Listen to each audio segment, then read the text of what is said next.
সরকার আপনি কি অনুযায়ী। এটা একটু বলবেন যে আসলে কোনো উপায় ছিল কিনা? মানে বিএনপি তারাও একটা বড় রাজনৈতিক দল বা অন্যান্য দলগুলো যারা আছে তারা কোনোভাবে রাষ্ট্র ক্ষমতায় যাবার বা জনগণের যদি অন্য কাউকে রাষ্ট্র ক্ষমতায় বসাতে চায় সেরকম কোন উপায় কি খোলা ছিল? মানে জনগণ যদি রাষ্ট্র ক্ষমতাকে অন্য কাউকে বসাতে চায়, হুম। ধরা যাক যে মানে এই জিনিসটাই হচ্ছে আপনার সাথে আমার মতের অমিলটা হচ্ছে। আপনি ধরে নিয়েছেন যে জনগণ অন্য কাউকে রাষ্ট্র ক্ষমতায় বসাতে চায়। না, না সেটা ধরে নেই নাই। যদি চায়, আমি বলছি যে যদি চায় বা যদি জনগণ চাইতো ১৪, ১৮, ২৪ ১৪ তে তো কোনো অপশনই ছিল না। ১৮ তে কি হলো সেটি নিয়ে অনেক আলোচনা আছে। দেশীয়, আন্তর্জাতিক সবগুলো মাধ্যম থেকে সমালোচনা এসেছে। আ আ মানবাধিকার সংস্থাগুলো কথা বলেছে। দেশের জনগণের মধ্যে অনেক বিষয় আছে। এমনকি গণমাধ্যমে ওই বিষয়গুলো অনেকটাই এসেছে। ২৪ এও একটা নির্বাচন হলো আ অংশগ্রহণবিহীন। মানে মানুষের হাতে অপশন কি ছিল? মানুষ চাইলে পারত কি? কিভাবে পারত ক্ষমতার পরিবর্তন ইজি, করতে? খুবই সোজা। আপনি ইলেকশনে আসেন, বিএনপি ইলেকশনে করবে। যে পদ্ধতিটা আছে অর্থাৎ যেই সরকার আছে তারা নির্বাচনকালীন একটা আপনার রোডম্যাপ দিয়েছে যে উনারা করবেন, এবং এটা নিয়ে কিন্তু প্রধানমন্ত্রী, আমি আপনাকে একটা কথা গ্যারান্টি দিয়ে বলতে পারি শারমিন আপা, যদি জাতীয়তাবাদী দল ইলেকশনে আসতো এবং তারা অফার করতেন যে আমরা ইলেকশনে আসব, একটা জাতীয় সরকার গঠন করা হোক, মাননীয় প্রধানমন্ত্রী এবং সবাই মিলে একটা সমাধান ছিল। আমি আপনাকে খুবই দায়িত্ব নিয়ে কথাটা বলছি, খুবই ১৮ দায়িত্ব সালে নিয়ে বলছি, গেলেন তো, সমাধান ছিল। আলোচনা করলেন তো ১৮ সালে। 18তে আপনি যদি জাম করতে চান তাহলে আমার এই কথা শেষ করতে পারবো না। আপনি একটু মনে রাখবেন যাতে আমি এসকেপ না করতে পারি, আমি 18তে আসবো। 2024 সালে এটার সমাধান ছিল যে আসতো, আসার পরে আপনারা দেখতেন ইলেকশনটা কেমন হয়। নির্বাচন কমিশন ছিল, এরপর আপনারা দেখতেন। 2018 সালের ইলেকশন হয়েছে, হুম, অনেকে বলছে রাতে ইলেকশন হয়েছে। হুম। আপনি দেখেছেন রাতে ইলেকশন হয়েছে? আপনাদেরই তো একজন সাংবাদিক বলেছেন, নবনীতা চৌধুরী, আমার মনে আছে, তিনি কোথাও দেখেননি, আমিও দেখিনি। আমি আমি সে সময় ঢাকাতে ছিলাম। অ্যাটলিস্ট আমার এলাকাতে আমি 8টা কেন্দ্রে গেছি, কখনো হয়তো দেখিনি রাতে তো হয়েছে বলেই দেখেননি। স্বতঃস্ফূর্তভাবে মানুষ ভোট দিয়েছে। জি, মানে হয়তো রাতে হয়ে গেছে বলেই দেখেননি। তাহলে তো আপনার এরকম ইলেকশন হলে যে কেউ বলতে পারে যেটা রাতে হয়ে গেছে, দুপুরে হয়ে গেছে। দাবি তো সবাই করতে পারে যে কেউ, যেমন ট্রাম্পের ইলেকশনে গতবার 2020-এ দাবি করেছিল সুষ্ঠু হয়নি, সুষ্ঠু অসুষ্ঠু যে কেউ দাবি করতে পারে আপা, হুম, কিন্তু দাবি করলেই তো সেটা সত্যি হয়ে যায় না। হুম। মানে সুতরাং সুযোগ ছিল, আপনি ইলেকশনে আসেন, আসার পরে আপনি জিতলে মানুষ আপনাকে ভোট দেবে, শেষ, সিম্পল। এই যে আপনি বলছেন উপায়ের কথা, এটি তো উপায়। হুম। এই যে ১৮ কথা মনে করতে বলছিলেন। ১৮ তে যা দেখলাম, যে ১৮ তে যা হয়েছে বিএনপি তো এসেছিল তখন। মানে সেই হ্যাঁ, নির্বাচনে কি হলো? ৭ টি মাত্র আসন কি পেল। হলো? এটা কি মানুষের কাছে বিশ্বাসযোগ্য হয়? কেন? এর আগে তো আওয়ামী লীগ মাত্র 30টা আসন পেয়েছে, এটা বিশ্বাসযোগ্য ছিল? 41% ভোট পাওয়ার পরে আওয়ামী লীগ 30টা আসন পায়, এটা বিশ্বাসযোগ্য ছিল? হুম। ৩০ টা আসন আর ৭ টা 2001 আসন। সালে আওয়ামী লীগ 41% ভোট পেয়েছে, বিএনপি ভোট পেয়েছে 42। আমি, আমার ডাটাতে এদিক সেদিক ভুল হতে পারে, কিন্তু মানে খুবই কাছাকাছি, ইজ এ ফ্র্যাকশন। আপনার কি মনে হয় যে 1,23,00,000 ভোটার ছিল, এটা আপনার কাছে সত্যি মনে হয় যে এটা সত্যি হয়েছে, ঠিক ইলেকশন হয়েছে? না, আপনার কাছে মনে না। হয়? আমাদের দেশের সবগুলো নির্বাচন নিয়েই অভিযোগ আছে। স্থূল কারচুপি, সূক্ষ্ম কারচুপি, কারচুপিবিহীন কোনো নির্বাচন আমাদের দেশে হয় নাই। অতএব কোনো সেই কারচুপির শিকার হয়েছে আওয়ামী লীগ, কখনো বিএনপি। কিন্তু ১৮ তে যেটা হলো, মাত্র ৭ টা আসন পেল বিএনপি। এটি কি করে মানে এটি আসলে কি করে হয়? এবং তখন যেটি নির্বাচন মাত্র কমিশন, 30টা আসন পেল হ্যাঁ, বিএনপি, আ আ এটা কি করে হয়? মাত্র ৩০ টা আসন পেয়েছে আওয়ামী লীগ। ৩০ টা আসন এটা, এ হ্যাঁ, আওয়ামী লীগ, এটা কি করে হয়? হ্যাঁ, সেটি বলতেই পারেন কি করে হয়। সেখানে কারচুপির বিষয় ছিল। আপনিও বলতেই পারেন। হ্যাঁ, মানে সেটি হতেই পারে। কারচুপি ছিল। এই কারচুপি যেটি আসলে মাত্র ৭ টা আসন পেয়েছে বিএনপির মতো একটা দল, এবং সে তখন আসলে অনেক কিছুই আপনি বলছেন প্রমাণ। আ অনেক কিছুই অনেকে বলতে পারে প্রমাণ কোথায়? কিছু বিষয় তো অন্তত সবকিছু যদি নাও আসে, কিছু বিষয় তো প্রমাণ হলোই। নির্বাচন কমিশনের ওয়েবসাইটে যেই প্রকাশিত ফলাফল, সেখানে কয়েকটি ক্ষেত্রে তো একদম চাক্ষুষ দেখা যাচ্ছে। ১৯৭টি কেন্দ্রে শতভাগ ভোট পড়েছে। হাজারোটা কেন্দ্রে, মানে হাজারো কেন্দ্রে ৯৫ থেকে ৯৯% ভোট পড়েছে। বহু কেন্দ্রে বিএনপির প্রার্থী একটাও ভোট পায় নাই। এরকম ঘটনা একদম নির্বাচন কমিশন বলছে, এবং নির্বাচন কমিশনারও তখন বলেছেন যে এটি অস্বাভাবিক ঘটনা। কোনো ব্যবস্থা তো কেউ নেয় নাই। বাংলাদেশের বিভিন্ন ইলেকশনে, আমি আমি আপনি যে কথাটা বলছেন এটা আমিও শুনেছি। বাংলাদেশের ইলেকশনে এটা আমাকে স্বীকার করতে হবে যে আসন কেন্দ্রিক যদি চিন্তা করেন, বাংলাদেশ এরকম লাখ লাখ কেন্দ্রের ক্ষেত্রে চিন্তা করেন, অনেক কেন্দ্রে অনেক গোলযোগ হয়েছে, অনেক কেন্দ্রে এরকম অবিশ্বাসযোগ্য ঘটনা ঘটেছে। আমি একদম আপনার সাথে পুরোপুরি একমত। কিন্তু আপনি বিচ্ছিন্ন কিছু কেন্দ্রের ঘটনা দিয়ে পুরো ইলেকশন কি বিবেচনা করবেন, এটা আমার কাছে মনে হয় একটু ডিসপ্রপোর্শনেট আমার কাছে মনে হচ্ছে। কনসিডারিং আই এম কনফেসিং দিস হয়েছে, শুনেছি, যদিও আমি দেখিনি, আমি যেভাবে প্রমাণটা চাই, বাট আমি আপনি অনেক সময় নির্বাচন তর্কের ক্ষেত্রে কমিশনের আমি ধরে ওয়েবসাইটে নিচ্ছি। গেলে দেখতে পেতেন। না না, আমি কিন্তু আপনার হ্যাঁ। এই তথ্যটা আমি জানি, এরকম হয়েছে, আলাপ হয়েছে, সেই সব জায়গাগুলোতে তদন্ত কমিটি হয়েছে, কেন হয়েছে সেসব নিয়ে আলাপ হয়েছে। আমি স্বীকার করি এগুলো সেটব্যাকস। একটা সরকারের সবকিছু ভালো থাকবে, নির্বাচন কমিশনের সবকিছু ভালো থাকবে তা তো না। কিন্তু এই কয়েকটা ঘটনা দিয়ে আপনি পুরো একটা দেশের নির্বাচন কিন্তু প্রশ্নবিদ্ধ করতে পারেন না আসলে, মানে ডিসপ্রপোর্শনেট প্রশ্নবিদ্ধ করতে পারেন। আমরা প্রশ্ন করব, বিদ্ধ করব, প্রশ্নের পর প্রশ্ন করব, সমালোচনা করব, একদম ভ্যালিড। কিন্তু আমার দ্বিমত আছে, আমি অন্তত পক্ষে এটা নিতে রাজি না যে এইটার ফলে পুরা ইলেকশন খারিজ হয়ে গেছে। I don't agree with that.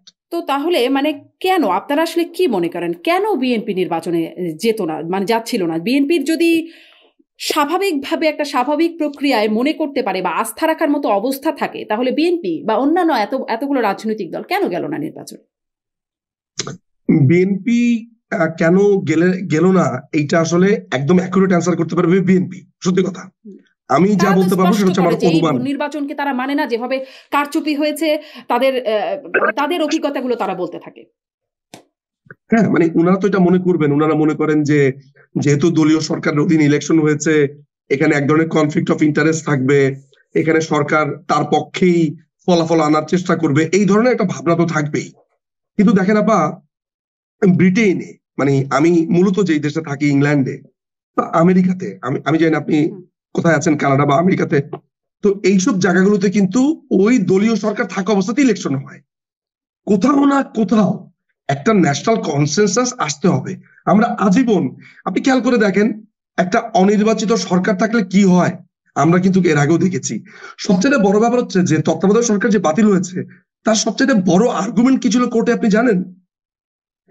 বড় আর্গুমেন্ট ছিল এই সরকারটা অগণতান্ত্রিক, এটা আমাদের সংবিধানের সাথে সাংঘর্ষিক, এটা যদি একদিনের জন্য হয় সেটাও অগণতান্ত্রিক। মানে আপনি যখন ত্রয়োদশ সংশোধনীটা একটু পড়ে দেখবেন, এটাই হচ্ছে সবচাইতে বিগেস্ট আর্গুমেন্ট।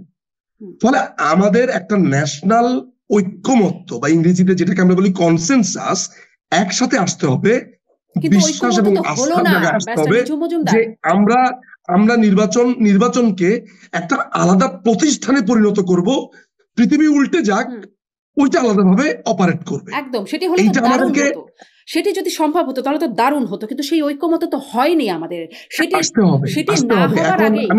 সেটি না হবার আগেই এইভাবে করে তত্ত্বাবধায়ক সরকার বাদ দিয়ে যে নির্বাচনগুলো হলো, মানে যেটি প্রশ্ন করছিলাম যে আওয়ামী লীগ আস্থা রাখতে পারে নাই বিএনপির উপরে, আওয়ামী লীগ দাবি করে তত্ত্বাবধায়ক সরকার আদায় করে নিয়েছে। আমার সাথে আপনার 50 বছরের শত্রুতা, আমি আপনার সাথে বন্ধুত্ব করতে চাই, কোথাও না কোথাও তো শুরু করতে হবে। শুরু করতেই গেলে যদি বলেন গত 49 বছর 363 দিন আপনি আমার সাথে এটা করেছেন, তাহলে তো আমি আর 364 দিনে নিতে পারবো না কখনো। কোথাও না কোথাও শুরু করতে হবে। সো আমাদের মানে এই আলাপটা, এই আলোচনা হওয়া উচিত। সেই শুরুটা আওয়ামী লীগ করতে রাজি ছিল না, বিএনপি কেন রাজি থাকবে? আওয়ামী লীগ ছিল বলেই তো ডাক দিয়েছে, আওয়ামী লীগ ছিল বলেই তো 2015 সালে বলেছে যে চলেন জাতীয় ঐক্য করি। আওয়ামী লীগ তো তত্ত্বাবধায়ক সরকার ছাড়া মানে নাই, যখন আওয়ামী লীগ বিরোধী দলে ছিল। সেই সময় মাননীয় প্রধানমন্ত্রী খালেদা জিয়াকে তো অফার করেছিল। হ্যাঁ করেছিলেন, তিনি তো শোনেন নাই। হ্যাঁ শোনেন নাই তো, তাহলে তিনি কি করবেন? তিনি শোনেন নাই। তিনি তো তার মৃত সন্তানকে দেখতে গেছিলেন একজন মা হিসেবে, ওই ঘরেই ঢুকতে দেন নাই। সেগুলো নিয়ে অনেক আলোচনা আছে, সমালোচনাও আছে সেগুলো নিয়ে, সেগুলো তো আছেই, মানে সেগুলো তো আছে। কিন্তু আমি যে প্রশ্নটি করছি, যেই আস্থাটা মানে আওয়ামী লীগ বিএনপির উপর রাখতে পারে নাই, যে তত্ত্বাবধায়ক সরকার ছাড়া বিএনপি যদি নির্বাচন করে সেই নির্বাচন কেমন হবে আস্থা রাখতে পারে নাই, মাগুরার নির্বাচনের একটা উদাহরণ ছিল। তাই শুধু না, গ্রেনেড মেরে কোনো একটা দলকে ধ্বংস করে দেওয়ার ইতিহাস আর কোন দল দেখিয়েছে এই পর্যন্ত? বাংলাদেশের ইতিহাসে অনেক কিছু হয়েছে, মারামারি, কাটাকাটি, বহুত কিছু হয়েছে। বোথ উই নো, আমাদের স্মৃতি যেটা বলে। আমি 80 দশকে বড় হয়েছি, 70s এর শেষ, আমি 80 দশকে বড় হয়েছি, 90টা দেখেছি পরিষ্কার ভাবে। ফলে আমি কিন্তু ভিভিড ইন মাই মাইন্ড, আমি কিন্তু জানি কি হয়েছে বাংলাদেশের রাজনীতিতে। কিন্তু একটা কথা তো আপনাকে স্বীকার করতে হবে যে 2004 সালের 21শে অগাস্ট আমাদের জীবনে আর কখনো আসেনি। এরকম একটা ঘটনার পরে আওয়ামী লীগ আস্থা করেছে। উচিত ছিল আওয়ামী লীগের কখনো এটা বিশ্বাস না করা, করেছে তো। আপনি আওয়ামী লীগকে বরঞ্চ মানে বিগ হ্যান্ড দিবেন, কি আস্থা ক্রেডিট রেখেছে দিবেন। 2004-এর ঘটনার পরে আওয়ামী লীগ কোথায় আস্থা রাখলো? 2004-এর পরে 2015 সালে আওয়ামী লীগ বলেছে, তারপর তত্ত্বাবধায়ক সরকারের ব্লান্ডারের পরে আওয়ামী লীগ বলেছে 2015 সালে চলেন জাতীয় ঐক্য করি, চলেন আমরা একসাথে একটা টেবিলে বসি, চলেন এটার একটা পরিপূর্ণ সমাধান করে তখন ফেলি। প্রধানমন্ত্রী থাকবেন শেখ হাসিনাই, সেটি আসলে হয়তো মানতে পারেননি। ওইটা কোনো আলোচনাই হয়নি। আপনি কিভাবে বললেন? উনি বলেছেন আলোচনা করার জন্য, তখন তো কোনো সিদ্ধান্ত হয়নি কে থাকবে প্রধানমন্ত্রী। তখন উনি বলেছেন চলেন আলোচনা করি। আলোচনা না হওয়ার পরে আপনি এটা বলতে পারতেন। আলোচনা তো উনি বললেন করবেনই না, উনি তো বলেন আমি হরতালই বন্ধ করবো না। এবং এখনো পর্যন্ত সেই হরতাল চলছে। ওই হরতাল কিন্তু বন্ধের ঘটনা এখনো হয়নি। সেই সময় সেই আন্দোলনটি মানে সেই আলোচনাটা হলো না, এবং যেহেতু আলোচনা হলো না সেহেতু কি মানে আওয়ামী লীগ এই রাইটটা পেয়ে গেল যে এখন আমি একচ্ছত্রভাবে নির্বাচন করবো, তাতে কেউ আসুক বা না আসুক। যাক, আপনি অ্যাটলিস্ট এই প্রোগ্রামের এই পর্যায়ে এসে আপনি একটা জিনিস স্বীকার করলেন যে আওয়ামী লীগ প্রস্তাব দিয়েছে, ইনিশিয়েটিভ নিয়েছে। এটা তো আমরা দেখেছি। তাহলে আওয়ামী লীগ তার সমস্ত দায়িত্ব পালন করেছে। এবার তো বল বিএনপির কোর্টে ছিল, আমরা কি তার কোর্টে গিয়েও বল নিয়ে আসবো? মানে সব দায়িত্ব আমাদের। বাংলাদেশের ইতিহাসের জন্মের পর থেকে, সরকারে আছে বাংলাদেশের জন্মের পর থেকে রাজাকারদের বিচার করা, কর্নেল তারের বিচার করা, জিয়া রহমান হত্যার বিচার করা, বঙ্গবন্ধু হত্যার বিচার করা, 10টা অস্ত্র মামলার বিচার করা, গ্রেনেড হামলার বিচার করা, সমস্ত কিছুর দায়িত্ব আওয়ামী লীগের। সমস্ত কিছু দায়িত্ব, ইলেকশন ঠিক করা, দেশকে মেরামত করা, মুক্তিযুদ্ধের চেতনা ঠিক রাখা, মুক্তিযুদ্ধকে সমুন্নত রাখা, সব আওয়ামী লীগের দায়িত্ব। এটা তো অবশ্যই ব্যারিস্টার নজরুল মজুমদার, সরকারে আছেন আপনারা মানে আওয়ামী লীগ, এবং সরকারি থাকার পর সরকার তাদের মতো করে যেটিকে ঠিক মনে করছে, অন্য রাজনৈতিক দলগুলো সেটিকে যতই ভুল মনে করুক সেভাবেই নির্বাচনটি করছে, তাহলে তো তাদের উপর দায়িত্ব, যেহেতু তারা সরকারে আছে, দায়িত্ব তো তাদের উপরে। Not necessarily. আমি যদি সরকারে থাকি, আপনি যদি সরকারে না থাকেন, আপনার দায়বদ্ধতা নেই সিটিজেন হিসেবে? নিশ্চয়ই। বিরোধী দল হিসেবে ইংল্যান্ডে কি হয়? লেবার পার্টি যতদিন ক্ষমতায় ছিল না, তারা শ্যাডো মিনিস্ট্রি করেছে। আপনি তো বলছেন আমাদের দেশে এতদিনে সেই আস্থার সম্পর্ক তো তৈরি হয়নি, সেটি তো ঠিক। হতে হবে তো। তার মানে কি, এই যে হয়নি এগুলো বলে আমরা এক ধরনের কেমন জানি মেনে নেই, আমরা এক ধরনের মানে ভাবি যে এটাই তো হওয়ার কথা ছিল। কিন্তু প্রশ্নে বিদ্রোহ করেন আপনি, বিএনপিকে এটা প্রশ্নবিদ্ধ করেন যে বিএনপি তুমি করোনি কেন? এই প্রশ্ন আপনি আমাকে করবেন না, এই প্রশ্ন করতে হবে বিএনপিকে। আমরা এই প্রশ্ন করি, বিএনপিকে এই প্রশ্ন অনেকবারই করা হয়েছে। আমরা আমাদের ইনিশিয়েটিভ নিয়েছি শারমিন আপা, আমার কাছে মনে হয় আমরা আরো নিতে রাজি আছি। বিএনপির সাথে আমরা এখনো বসতে রাজি আছি, কথা বলতে রাজি আছি, আলোচনা করতে রাজি আছি, কারণ তাদেরকেও মাইনাস করার চেষ্টা চলছে এই মুহূর্তে। আমরা জানি ভবিষ্যৎ হচ্ছে আওয়ামী লীগ বিএনপি আবার একসাথে রাজনীতি করবে, আবার একসাথে হবে, সেই সম্ভাবনা আমি অন্ততপক্ষে আমার রাজনৈতিক প্রজ্ঞা দিয়ে আমি দেখতে পাচ্ছি। সামনে আসছে সেদিন, আমি নিশ্চিত বাংলাদেশ এই মৌলবাদ, এই জঙ্গিদেরকে রুখে দিবে, এবং বিএনপিও সেই আমল। আপনি জানেন যে তারেক রহমানের, আমি ব্যক্তিগতভাবে বলি অফ দ্য টপিকে, তারেক রহমানকে ঘিরে একদল তরুণ আছে ইংল্যান্ডে, আমি চিনি তাদেরকে, বা বাংলাদেশে, তারা মৌলবাদকে, জামাতকে, শিবিরকে মনে প্রাণে ঘৃণা করে, কিন্তু রাজনৈতিক কারণে বলতে পারে না। বিএনপির একটা বিশাল একটা সেকুলার অংশ আছে যারা এই জামাত, শিবির, মৌলবাদ, হিজবুত তাহরিরদেরকে ঘৃণা করে, টোটাল একটা পলিটিক্সের কারণে বলতে পারে না। বিএনপিকে আপনি একবারে রাইট অফ করতে পারবেন না আমার মনে হয়, আমার ব্যক্তিগতভাবে মনে হয়। বিএনপি বলতে পারে না, কিন্তু যেটি বলতে পারে যে তারা আওয়ামী লীগকে ঘৃণা করে, এটি আবার তারা খুব বলতে পারে। আওয়ামী লীগকে ঘৃণা করে, আওয়ামী লীগকে অপছন্দ করে, অবশ্যই বলবে প্রতিপক্ষ হিসেবে, আমি বলি না, সেটা আলোচনা না। আমি যেই কথাটা পয়েন্ট করতে চাচ্ছি সেটা হচ্ছে যে বিএনপিও কিন্তু এখন ওই মৌলবাদের শিকার। ফলে ঘটনাটা যেটা দাঁড়াচ্ছে সেটা হচ্ছে যে বিএনপির জন্য এটা সুখকর না। এই যে ইলেকশন দিতে চাচ্ছে না, 4 বছর থাকতে চাচ্ছে, এই যে নতুন একটা কিংস পার্টি করে থেকে যেতে চাচ্ছে, দ্বিতীয় বিপ্লবের কথা বলছে, এগুলো তো খুবই ভয়াবহ লক্ষণ। এই যে পালনবাদ, বন্দোবস্ত, এই যে ইনকেলাব জিন্দাবাদ, আপনি কবে ইনকেলাব জিন্দাবাদের বাংলাদেশে ছিলেন আপা? এই দেশটা তো স্বাধীন হয়েছে জয় বাংলা স্লোগানে। ইনকেলাব জিন্দাবাদটা কখন শুনেছেন? বন্দোবস্ত, ইনসাফ। তাহলে আপনারা আসলে 15 বছরে কি করলেন, এই 15-16 বছরে যে এই বিষয়গুলো এতটা মাথা চাড়া দিয়ে উঠলো, এই সময়ের মানে এত বড় ব্যর্থতা, এটা কি আওয়ামী লীগ নিবে? তাহলে আমি নিতে রাজি আছি। আমার কাছে মনে হয় আমাদের ব্যর্থতা আছে, আমি একদম স্বীকার করি আপনার সাথে। কি নতমস্তকে আপনার কাছে আমি স্বীকার করি যে আমাদের অ্যাটলিস্ট এই এডুকেটিং জায়গাতে, এডুকেট করবার জায়গাতে অনেক ধরনের লুফল ছিল। আমি আপনাকে কোন রকমের পাল্টা আর্গুমেন্ট এই জায়গাতে দিব না। আমরা এই জায়গাতে অনেকাংশে ফেল করেছি। আচ্ছা, মানে তাহলে আরেকবার একটু যদি সামারি করেন, কেন এই পরিণতি হলো আপনাদের? কোন মানে পরিণতি? এই যে মানুষ বলছে পালিয়েছে, আপনারা বলছেন নিরাপত্তার স্বার্থে আসলে সেফ জায়গায় চলে গেছে। কোন মানুষ বলছে? সাধারণ মানুষ, কোন আপনারা মানুষ যদি বলছে? গণমাধ্যমে কথাবার্তাগুলো সাধারণ শুনেন। গণমানুষের মধ্যে তো অনেকে বলেছে প্রধানমন্ত্রী নিরাপদ জায়গাতে আছে। আমি কি তাদের কথাও গণায় নিব? আচ্ছা, দুটোই নিলাম আমলে। পালিয়েছেন বা তিনি নিরাপদ স্থানে আছেন, সেই অবস্থায় কেন পালিয়েছে, মানে কেন চলে যেতে হলো? পালিয়েছে যারা বলেছে তারা হচ্ছে হাঁস চোর, মুরগি চোর, বদনা চোর।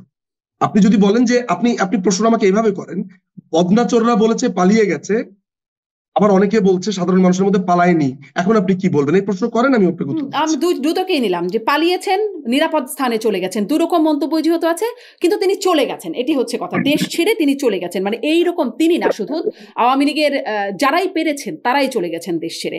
এই পরিণতি কেন হলো? দেখেন, এটাকে পরিণতি তো আমি বলবো না, আমি বলবো যে এক ধরনের মেইহেম তৈরি করেছে, সহিংসতা তৈরি করেছে, জঙ্গি হামলা হয়েছে, আর্মির মধ্যে এক ধরনের বিট্রিয়াল হয়েছে, সেনাবাহিনীর অনেক সদস্য বিট্রে করেছে, সেনাবাহিনীর অনেক সদস্য বিট্রে করেছে। এই মহান সেনাবাহিনীর থেকে হিজবুত তাহরির বের হয়েছে, হাঁস চোর বের হয়েছে। আপনার অনেক আর্মি অফিসারকে দেখেছি সেখান থেকে আপনার চুরি করেছে, ডাকাতি করেছে, ধানমন্ডিতে গিয়ে মেজর, ক্যাপ্টেন তারা ডাকাতি করেছে। তো আর্মির মধ্যে চোর আছে, ডাকাত আছে, আর্মির মধ্যে হিজবুত তাহরির আছে, এই যে মেজর জিয়া, যার সাক্ষাৎকার এখন প্রকাশ হচ্ছে, যে ব্লগারকে হত্যা করেছে। আর্মির মধ্যে এই মুফতি জসিমউদ্দিন রহমানিকে স্যালুট দেওয়ার মতো লোক আছে। ফলে এই যে আর্মির মধ্যে চোর অংশ, সন্ত্রাসী অংশ, যারা একটা মৃত লোককেও পেটাচ্ছে, এই অংশ বিট্রে করেছে। ফলে এই আর্মিকেও ঢেলে সাজাবার সুযোগ আছে, তারা করেছে, তাদের কারণে আর্মির মধ্যে এখন আইন শৃঙ্খলা বাহিনী এই ধরনের বিট্রে করেছে। আয়নাঘর তৈরি করা বাহিনীকে কি আপনারা, মানে তাদেরকে কি আপনারা দেখেন নাকি দেখেন না? আয়নাঘর কোনটা? আয়নাঘর কোথায়? আয়নাঘর মানে আর্মির কথা, জয়েন্ট ইন্টারোগেশন সেল। হ্যাঁ, আপনারা যে জয়েন্ট ইন্টারোগেশন সেল, মানে আয়নাঘর বিষয়টি সম্পর্কে আপনারা অবগতই না? না না না, অবগত না কেন? আপনি জানবেন, আমি জানবো, সারাদিন ইন্টারনেটে আমি পড়ি, লেখি, আমি জানবো না কেন? কিন্তু জানা আর আপনার সাথে একমত হওয়া, দুটো তো পার্থক্য। আপনি আয়নাঘর বললে আমাকে আয়নাঘর বলতে হবে, তা তো না। আর্টিকেল 39 অনুযায়ী আমার চিন্তার স্বাধীনতা আছে, তাই আর্টিকেল 39 অনুযায়ী আমি চিন্তার স্বাধীনতা প্রয়োগ করছি আপনার সাথে, তাই না? তো ঘটনাটা কি দাঁড়াচ্ছে? ঘটনাটা হচ্ছে আপনি আয়নাঘর বলছেন, আমি আয়নাঘর বলছি না, আমি এটাকে জয়েন্ট ইন্টারোগেশন সেল বলছি। বাংলাদেশের জয়েন্ট ইন্টারোগেশন সেল বহুত বছর আগে থেকে হয়েছে। তো আর্মিকে এটার জন্য, সেনাবাহিনীর কাকে কাকে, আপনার ওয়াকারকে আপনি ডাক দেন এটার জন্য, ওয়াকার সাহেবকে আপনি ডাক দিয়ে বলেন দেখি সে সাহস আছে কিনা। করছে না তো, খালি মাননীয় প্রধানমন্ত্রীর কথা বলছে। তিনি প্রতিরক্ষা মন্ত্রী, সেনাবাহিনী কিন্তু একটা নিজস্ব আইনে চলে, মাথায় রাখতে হবে। সেনাবাহিনী কিন্তু একটা নিজস্ব আইনে চলে, একটা নিজস্ব আইন আছে, রুলস আছে, রেগুলেশন আছে। জি, মানে প্রতিরক্ষা মন্ত্রণালয়ের মন্ত্রী মাননীয় প্রধানমন্ত্রী তৎকালীন। হ্যাঁ, যদি আপনার মাননীয় প্রধানমন্ত্রীকে অগোচরে এমন কোনো কাজ করে থাকে কেউ, যেটা মাননীয় প্রধানমন্ত্রী অবগত ছিলেন না, গোপন রাখা হয় কিংবা কারোর প্রতি নির্যাতন করা হয়, সেটার বিচার হবে। কিন্তু আয়নাঘরটা কোথায় সেটা তো আমরা দেখতে চাই। প্রথমে এইসবের সবকিছুর পর আমরা তো দেখতে চাই। এখন আপনি জয়েন্ট ইন্টারোগেশন সেলকে কি আয়নাঘর বলছেন কিনা, সেটা ছিল আপনার কাছে আমার প্রশ্ন। জি, আপনি অনেকগুলো আসলে প্রশ্ন রাখছেন। আপনার এই প্রশ্নগুলো মানে মানুষ কিভাবে নিচ্ছে, অনলাইনের কমেন্টস গুলো নিশ্চয়ই আপনি দেখেন, আপনার তাতে আসলে কি মনে হয়? আপনি যেহেতু অনলাইন অ্যাক্টিভিস্ট, কোন মানুষ নিচ্ছে? যারা আমাকে গালি দেয় না, যারা আমাকে ভালোবাসে? দুই পক্ষই নিশ্চয়ই আছে। আপনি নিশ্চয়ই দুই পক্ষের বিষয় দেখবার সুযোগ হয়, তাতে আপনার আসলে কি মনে হয়? যারা আমাকে ভালোবাসে, আমি তখন ধরতে পারি যে আমার কথাতে তারা মেনে নিয়েছেন, আমার কথাকে যৌক্তিক মনে করছেন। যারা আমাকে গালি দেয়, যারা, দুটো জিনিস আছে, যারা আমাকে যৌক্তিক সমালোচনা করে, আমি তখন চেষ্টা করি যে আমার যুক্তিতে কি ভুল আছে আমি সেটা রিভিউ করবার চেষ্টা করি। আর যারা আমাকে গালি দেয়, তাদের শিক্ষা নিয়ে আমার প্রশ্ন, তাদের কথা আমি গণায় ধরি না, কারণ গালি তো আর সমালোচনা না। হ্যাঁ, আমার বিপক্ষে যারা বলেন, আমি চিন্তা করি যে আমার কোনো যুক্তিতে ভুল আছে, তখন আমার যদি মনে হয় যুক্তিতে ভুল আছে আমি স্বীকার করি, আর যুক্তিতে ভুল না থাকলে আমি স্বীকার করি না। কোন দিকের পাল্লা ভারী? আপনাকে ভালোবাসার পাল্লা ভারী নাকি আপনাকে ঘৃণা করা বা গালি দেওয়ার পাল্লা ভারী? আমার কাছে মনে হয় আমাকে ভালোবাসার পাল্লা ভারী। জি, ব্যারিস্টার নিঝুম মজুমদার, অনেকক্ষণ কথা বললাম আপনার সাথে। অনেক barrister and and solicitor. Solicitor, জি নিশ্চয়ই, barrister and solicitor Nijhum Majumdar, ধন্যবাদ আপনাকে। অনেকক্ষণ কথা বললাম আপনার সাথে, আপনি যুক্ত হয়েছেন সময়। আপনাকে অনেক ধন্যবাদ। আপনাকে মনে হয় আজকে অনেক জেরার মুখে পড়তে হলো। না না না, নিশ্চয়ই, আমি এটা করতে আমি খুবই পছন্দ করি। এটা আমার খুব পছন্দের একটা কাজ। অনেক ধন্যবাদ, অনেক ধন্যবাদ নিঝুম। আপনাকে অনেক ধন্যবাদ।